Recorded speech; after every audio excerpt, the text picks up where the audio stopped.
할렐루야. 4월 13일 큐티 영상 시작하겠습니다. 오늘 말씀은 에스겔서 33장 1절에서 20절까지입니다. 에스겔 말씀은 에스겔서 말씀은 우리에게 익숙한 그런 그 말씀은 아닙니다. 사실은 구약의 요한계시록처럼 많은 환상과 묵시에 대한 그런 그 내용이 기록되어져 있죠. 우리가 매일 성경 본문을 따라서 약 18일 우리가 계속 함께 에스겔서 말씀을 묵상하면서 하나님의 말씀의 깊이로 함께 들어가 보고자 합니다. 에스겔서 33장 1절 말씀. 주께서 나에게 말씀하셨다. 에스겔서는 주님께서 직접 말씀하시는 그런 내용이 굉장히 많이 나옵니다. 근데 그 상황을 우리가 좀 더 이해를 해야 되죠. 에스겔은 25살 나이에 BC 597년 바벨론의 포로로 잡혀왔습니다. 그의 나이 25살, 피가 한참 끓고 있는 그런 청년의 나이인데 그가 포로로 잡혀온 것입니다. 이스라엘 백성이 포로로 잡혀온 것은 총 3번인데 에스겔은 2번째 포로로 잡혀올 때 여호야긴 왕과 함께 잡혀왔습니다. 왕과 함께 잡혀오는 그런 그 마음이 어떠할까요? 왕이 거기서 건재하고 있어야, 자기가 혼자 포로가 되었다면 왕이 힘을 길러서 외교력을 발휘하든 아니면 군사력을 발휘하든 자기를 구해줄 거 아닙니까? 근데 왕과 함께 잡혀왔으니 이 국군이 굉장히 쇠했다는 것을 의미합니다. 사실 여호야긴 왕은 왕이 된 지 3개월 만에 포로로 잡혀온 것입니다. 3개월 동안 이 바벨론의 심기를 불편하게 만들었던 것이죠. 그 다음 왕이 시드기야 왕인데 시드기야 왕 때 이스라엘은 이제 완전히 멸망을 해서 나라가 없어지게 되는 것입니다. 에스겔은 25살 나이에 포로로 잡혀왔는데 원래 그는 제사장의 아들이었고 그의 아버지 부시 제사장은 어떤 일을 했는지 잘 나타나 있지 않지만 그도 제사장이 되어서 원래 제사장이 25살 때부터 시작해서 30살 때부터 본격적인 업무를 시작을 합니다. 근데 그는 제사장의 그런 준비를 시작을 하다가 그냥 포로로 잡혀왔으니까 제사장의 직무를 행할 수가 없는 것입니다. 왜냐하면 제사장은 가장 중요한 것이 백성들이 가져온 그런 제물을 받아서 제물을 드리면서 백성들을 위해서 제사를 드리는 것인데 제사를 드리는 그런 성전이 없어진 것입니다. 그러니까 그는 나라가 이런 그런 슬픔도 있고 자기의 그런 직무를 완전히 빼앗겨서 이제 무엇을 해야 될지 전혀 모르는 그런 상태가 된 것입니다. 그런데 그가 하나님께 열심히 기도하면서 포로로 잡혀온 지 30살이 되었을 때 그는 새롭게 하나님의 말씀을 받으면서 선지자로서 예언자로서의 사역을 시작을 하는 것입니다. 그는 포로로 잡혀왔고 나라의 국군이 막 쇠하고 있을 때 그는 어떤 내용을 예언하겠습니까? 죄에 대한 회개죠. 열심히 말씀을 전파하면서 빨리 하나님께로 돌아와서 회복해라, 그런 말씀을 전하고 있었던 것이죠. 그런데 아쉽게도 에스겔이 포로로 잡혀와서 7년이 지났을 때 나라는 완전히 멸망을 해버립니다. 바벨론이 이스라엘에 3번째로 침공을 해서 이제 왕조도 없애고 성전도 파괴하고 백성들 뿔뿔이 흩어버리고 나라 자체를 없애고 완전히 식민지로 삼아버린 것입니다. 포로로 잡혀와서 열심히 하나님의 말씀을 전했는데 포로로 잡혀온 그런 사람들이나 이스라엘이나 회개하지 않고 나라가 멸망하는 것을 그냥 말씀을 전하는 가운데 느꼈을 때 그 마음의 고통이 얼마나 심했겠습니까? 그 내용이 31장까지 나오는 것이고 우리는 33장부터 말씀을 묵상을 하는데 33장은 이제 완전히 나라가 멸망해서 없어진 다음에 새롭게 시작되는 그런 그 말씀입니다. 나라가 완전히 멸망했습니다. 포로로 잡혀왔고 그 사이에 에스겔은 큰 2가지 일을 겪는데 첫 번째는 나라가 멸망한 것이고 두 번째는 자기 아내가 죽게 됩니다. 여러분, 인생 가운데 포로로 잡혀와서 25살에 포로로 잡혀와서 4년 후에 아내가 죽고 그리고 다시 7년 후에 다시 나라가 멸망하게 되었을 때 그의 그런 그 마음이 어떠했겠습니까? 완전히 무너지고 아무런 소망이 없다 그렇게 생각을 했겠죠.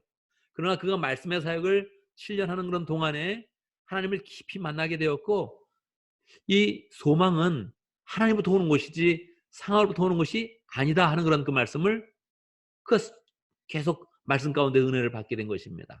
그래서 그는 말씀 가운데서 낭망하지 않고 하나님을 바라보면서 아직도 그 말씀을 받아서 백성에게 주고 싶은 그런 그 마음이 생겼던 것입니다. 그때 하나님께서 에스겔을 다시 불러서 말씀하시는 것이죠. 33장 1절을 우리가 한번 읽어봤고요. 33장 7절 함께 읽어봅니다. 너 사람아 내가 너를 이스라엘 족속의 파수꾼으로 세웠다.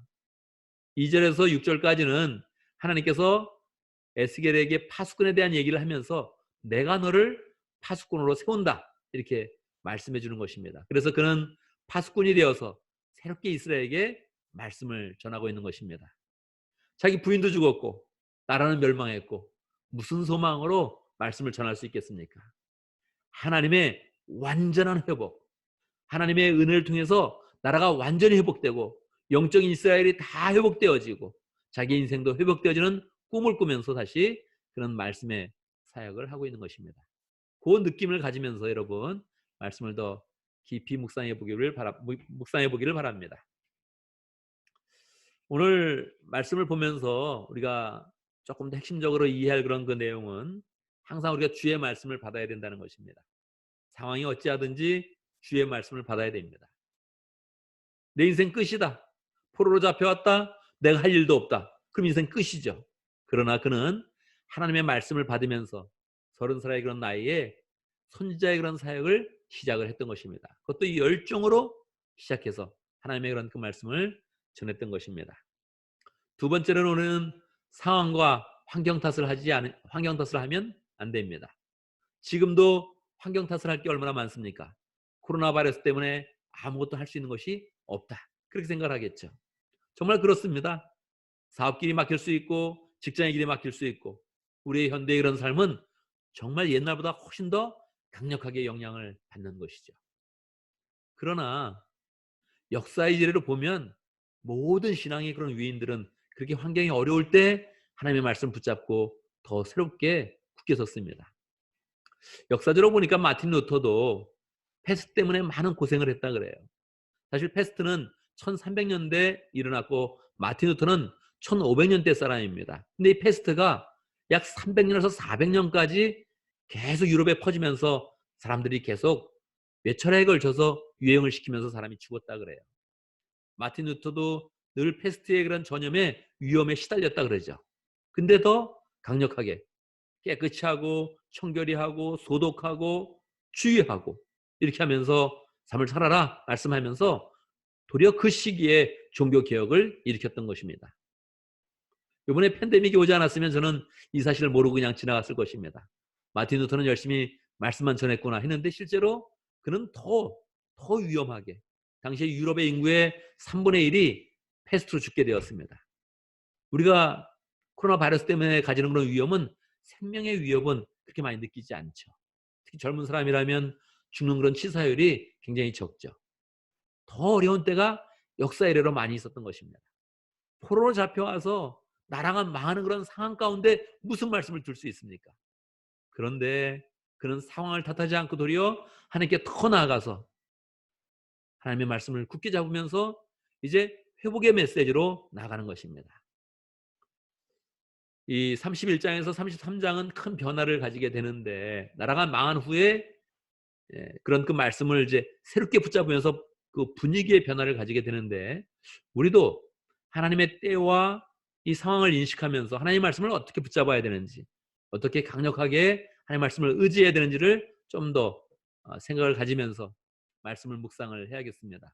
시대에 따라 상황에 따라 하나님의 말씀이 더 강하게 우리에게 오는 것을 잘 인식하면서 지금 상황은 너무 어렵다 이런 말을 하기 전에 우리 하나님의 말씀을 더 어떻게 강력하게 붙들어야 되는지 묵상하면서 이 말씀을 읽어보기 바랍니다. 함께 기도할 그런 제목은요. 코로나 바이러스 때문에 함께 기도합니다. 우리가 계속 조심하고 또 주의하고 또 코로나 바이러스가 빨리 없어질 수 있도록 우리가 함께 기도를 해야겠습니다. 백신이 나오고 약이 나와야 될 텐데 또 약을 연구하는 사람들 위해서 기도하고 또 특별히 병자를 위해서 애쓰면서 이 삶의 전선에서 열심히 이 코로나 바이러스하고 싸우는 그런 사람들, 의료진들 위해서 기도하고 또 정부의 그런 사람들도 잘 대책을 세우면서 많은 사람을 평강으로 인도할 수 있도록 함께 기도하겠습니다. 우리는 하나님의 사람으로서 이러한 상황 가운데 영적으로 더욱더 굳게 서서 하나님의 말씀을 받을 수 있도록 기도하면 좋겠습니다. 상황을 탓하지 않고 코로나 바이러스를 탓하지 않고 더 이때 하나님의 은혜를 잘 붙잡을 수 있도록 함께 기도해야겠습니다. 특별히 맡은 일을 잘 감당하겠습니다. 코로나 바이러스 때문에 삶이 갇혀있다 생각하지 마시고 삶을 자꾸 정리하고 청소하고 집 안도 정리하고 집 밖도 정리해 보시고 집 밖에 울타리 밖도 한번 청소할 수 있도록 한번 마음을 가져보시고 특별히 영적으로 우리가 돌아볼 사람들 자꾸 돌아보며 연결하고 또 함께 말을 나누면서 영적으로 더 위로하는 그런 삶이 되기를 바랍니다. 하나님은 우리를 에스겔처럼 파수꾼으로 세우기를 원합니다. 한 사람을 세워서 한 나라를 구하는 것처럼 우리를 파수꾼으로 세우기를 원하는데 우리가 새롭게 하나님의 그런 소명을 붙잡으면서 더 풍성하게 말씀으로서는 귀한 하루 되고 한 주간 되기를 바랍니다. 함께 제가 먼저 기도하고요. 여러분 개인적으로 기도하는 시간도 갖도록 하겠습니다. 함께 기도합니다. 하나님, 우리에게 아침마다 새롭게 말씀을 주심을 감사합니다. 부활절을 지내고 나서 또 우리의 일상으로 돌아와서 새롭게 말씀을 붙잡습니다. 주님께서 18일 동안 에스겔의 말씀을 주실 것인데 하나님, 에스겔의 상황을 보면서 우리의 상황이 얼마나 좋은 상황인지 얼마나 풍성한 상황인지 잘 깨달으면서 또 말씀으로 나아갈 수 있도록 인도하여 주시옵소서. 에스겔은 정말로 포로로 잡혀와서 나라가 망하는 모습을 보고 배우자가 죽는 모습을 보면서도 다시 말씀을 붙잡아서 그 말씀을 회복의 말씀으로 소망의 말씀으로 바꾸었습니다.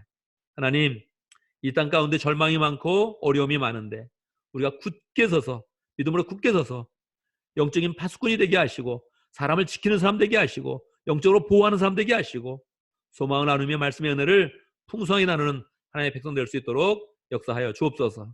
오늘 하루도 우리가 잘 우리 그런 삶을 정리하는 그런 가운데 보람 있게 살아가고 다른 사람에게 선한 영향을 끼치는 복된 삶 될 수 있도록 역사하여 주옵소서. 예수님의 이름으로 기도드리옵나이다. 아멘, 아멘, 아멘.